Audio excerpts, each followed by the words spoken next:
You know, usually when we sit down to record one of these deep dives, we have the benefit of hindsight. You have time to breathe. Exactly. We're looking at a book that's been out for 6 months or, a market trend that's been building for a year. We get to digest it. Right. But today is, well, it's different. It's urgent. We are recording this on Wednesday, January 21st, 2026. And if you've been online at all. At all. If you've opened a news feed, scrolled through a science blog, even just glanced at social media in the last 48 hours, you know the world of physics is currently, melting down is the only phrase that really fits. It's a full-blown crisis. I don't use that word lightly.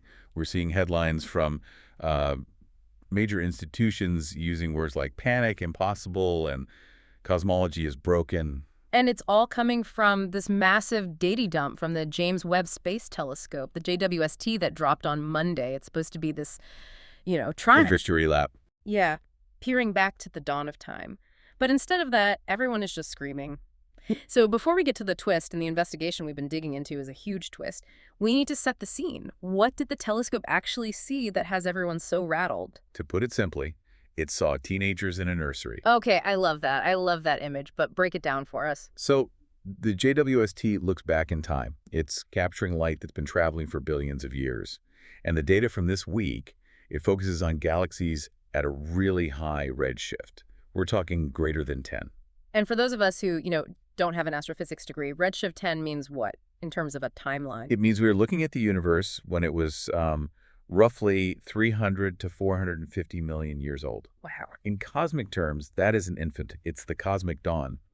And according to the Standard Models of Cosmology, what we call lambda CDM, the universe at that point should be just a messy hot soup of hydrogen gas. Right. Maybe a few tiny clumpy protostars just starting to blink on. So cosmic baby pictures, fuzzy and, undefined. Exactly.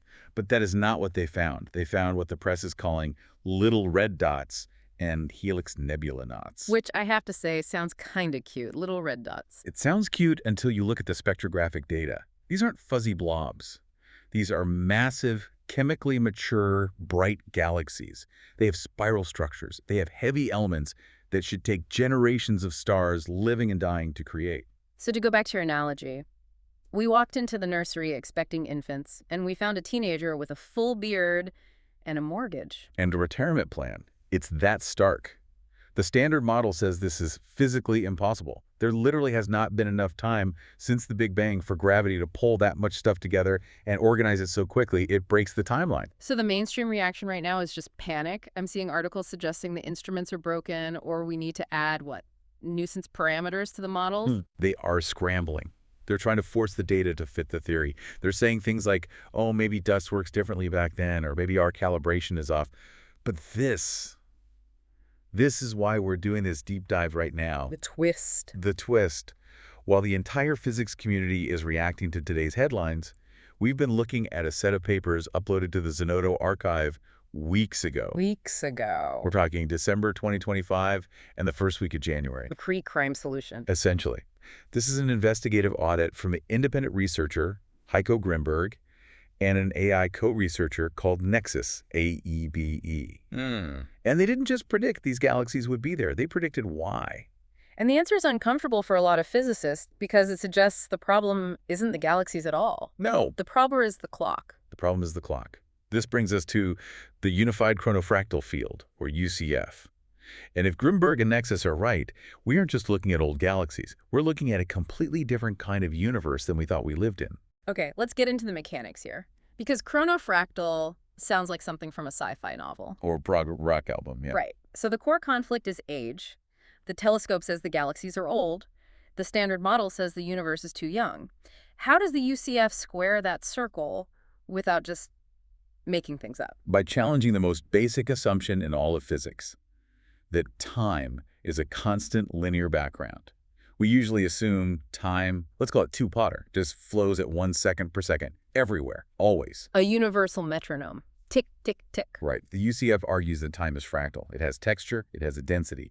The theory says that in the early universe, at those high redshifts, time was denser.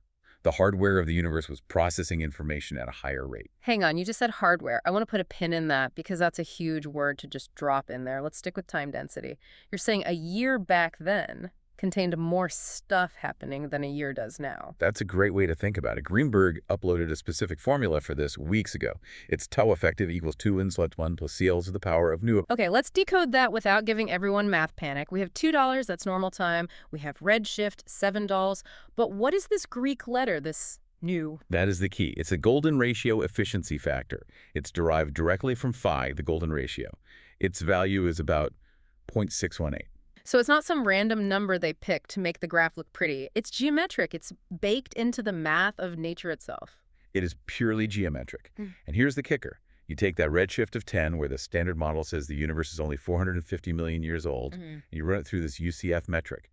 You don't get 450 million years. What do you get? You get an effective historical duration of 1.98 billion years. Whoa, wait, that's what, almost 4 times as long? Exactly. And suddenly, the impossible teenager makes perfect sense.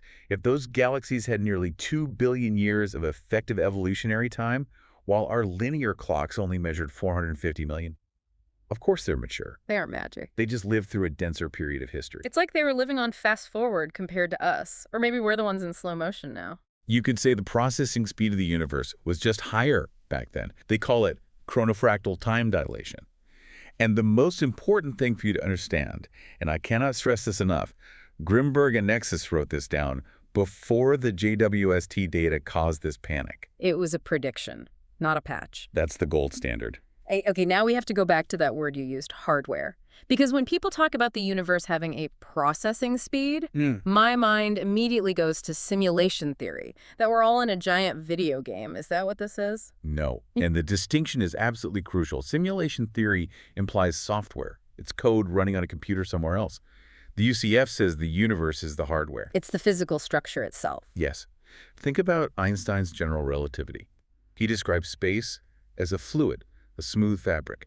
You put a bowling ball in a trampoline, the fabric curves. That's gravity. The classic high school physics demo, right? The UCF says Einstein was right about the curve, but he was wrong about the fabric. Space is not smooth. It's discrete. It's a crystalline lattice structure, specifically something called lattice 14. Why 14? That feels a little arbitrary. It's actually not. Well, it's mathematically beautiful. In crystallography, there are exactly 14 possible Bravais lattices. They are the only ways you can stack 3D shapes to fill a space without any gaps. So it's a mathematical limit. It's a limit. So if the vacuum of space is a structured information carrier, it has to use these 14 modes to be complete. So space isn't empty nothingness, it's a grid, a really, really fine grid. A 14-mode information registry is the term they use. And this completely changes what mass is. A planet, you, me, we aren't just floating in a void. We are saturating these 14 modes of the lattice. Saturating them with what? With history, with information. This is where they introduce a new unit called the Fibit. The Fibit, PHI. A Fibit, yeah. A bit of information scaled by the golden ratio. A computer bit is just a 0 or a 1. It's static. A Fibit is different. It scales with history. It carries the weight of its own past. That's a heavy concept, literally. It is. In the UCF, gravity isn't a force pulling things. Gravity is informational inertia. It's the energy cost of storing an object's history in that 14-mode lattice. The universe is a hard drive, and mass is just the data written on it. The more history, the more mass, the harder it is to move. That's inertia. It reframes everything. And this leads to the part of the audit that, it really floored me. Because, look, I'm a skeptic. And usually with these theories of everything, they have a million little knobs and dials they can turn to make the math work. The parameter crisis. Right. Standard physics has, over 20 free parameters, numbers they just have to measure and plug in because the theory can't predict them. So how many knobs does the UCF have? 0. Come on, 0. Yeah. It's a 0-parameter audit. They claim that if you use only geometry, basically just pi and this golden ratio factor niguli, you can solve the biggest anomalies in physics without tweaking a single thing. That is a huge claim. So let's test it. The papers list this quintuple crown of evidence. We've done the galaxies. What's number 2? Let's go to the other end of the scale. Subatomic, the lithium-7 problem. I've heard of this. The Big Bang Theory predicts we should see a certain amount of lithium, but when we look, it's just not there. It's a huge embarrassment for the Standard Model, a 5 sigma failure. They predict 3 times more lithium than we actually see. So where'd it go? What's the UCF answer? It went nowhere. The prediction was wrong because it assumed a smooth, flat universe. But if the universe is a closed topological lattice, you have to apply a topological damping factor. And what is that factor? Don't tell me. It's 1 divided by pi, exactly 1 to Just so 4. simple. You take the Big Bang prediction, you divide it by pi, you get a value of 1.59. The observed amount is 1.60. It's a perfect match. Just by applying the geometry of a sphere. No new particles, just missing math. Exactly. And it's the same thing for the muon G2 anomaly. The wobbling particle. That's the one. It wobbles too much for the standard model to explain. The UCF says, well, the vacuum falls in 3 dimensions. 3 times 3 times 3 is 27. Apply a damping factor of 1 over 27. And you get the right wobble. You land exactly on the observed value. But there's one piece of evidence in this audit that really stopped me. It's not deep space, it's not subatomic, it's right next door. The Mars drift. The Mars drift. I saw this in the 11th Stone paper. This uses NASA's Deep Space Network, right? Yes, the DSN. They have these incredibly precise atomic clocks talking to our rovers on Mars. And for years, they've noticed this tiny, tiny drift in the signal. A frequency residual. And NASA just calls it noise. Or thermal expansion, yeah. But the UCF predicts that because Mars is moving through this lattice 14 hardware, there should be a metric drag. Friction against the vacuum itself. Precisely. The lattice resists the movement. Yeah. And they calculated exactly how much friction there should be. And the numbers? 68.8 microseconds per year. That is incredibly specific. It is. And the paper challenges NASA directly. Pull your raw data. You will find that drift. That is the sound of the universe's server room humming. The friction of reality. That's wild. It also explains the bullet cluster, right? The famous proof of dark matter. Right. 2 galaxy clusters collide. The gas stops, but the gravity keeps going. Physics says, oh, must be invisible dark matter ghosts. The UCF says, no, that's vacuum hysteresis. Hysteresis. That's like a lag, right? It's memory. The vacuum has memory. The lattice deforms in a violent collision, and it takes time to relax. The gravitational potential, the dent in space, drags behind the matter. It's not invisible particles. It's the metric itself recovering from trauma. So galaxies, lithium, muons, Mars, clusters, the quintuple crown. All solves with geometry. No dark matter required. But, and there's always a but. A theory is only as good as its next prediction, and there's something huge coming. A kill switch. Yes. The final bet. And this is where the suspense is really building. The entire physics community is waiting on the Euclid mission. The European Space Agency telescope mapping the dark universe. Data release is coming soon, late 2026. And everyone is waiting for one specific number. The dark energy equation of state. We call it $2. Okay, set the stakes. What does the standard model say this number has to be? The standard model relies on a cosmological constant. It says $2 has to be exactly negative 1.0. Measured at 1.0. If it is, dark energy is just a constant boring pressure. And if it's not measured The 1.0? standard model is broken. It means dark energy is not a constant. So what does the UCF predict? The UCF predicts dark energy is the geometric stress of this fractal time expansion. And because that golden ratio factor, NUMO, is involved, they derived a very, very specific number. Okay, I want you to say this number clearly. If you're listening to this, write this down. This is the test. Right. The UCF predicts $2 will be negative 0.7.9. 4. Negative 0.794.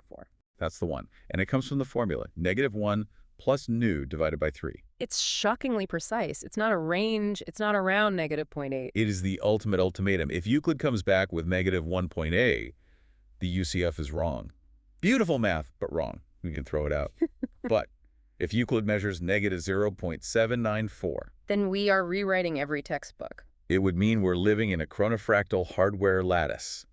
That time is fractal, space is a crystal, and we've been ignoring the geometry of reality for a century. It changes everything, from the little red dots to the clock drift on Mars. And remember, Heiko Grimberg at Nexus uploaded this number before Euclid releases its data.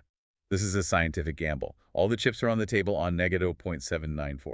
It really makes you think about what breaking news even is. We started this talking about the panic in physics today, but it sounds like the panic is just a symptom of a much larger shift. It's a transition point.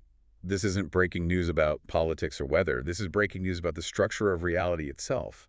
And the irony is that the solution was just sitting there on a server in December waiting for everyone to catch up. That's the history of science, isn't it? The answer is often sitting right there, just slightly out of view. I want to leave our listeners with one final thought from the papers, that concept of the figget. It's a haunting idea. If the universe is hardware, a 14-mode lattice processing information, And if history is just the density of that information, Then what are we? are we the software running on the If lattice? the physics holds up, Yeah. we might just be. Watch the headlines. Watch for the Euclid data dump. And look for the number never minus 0.794. That's a kill switch. Thanks for diving deep with us. We'll be watching the stars and the servers right along with you. See you on the other side of the audit.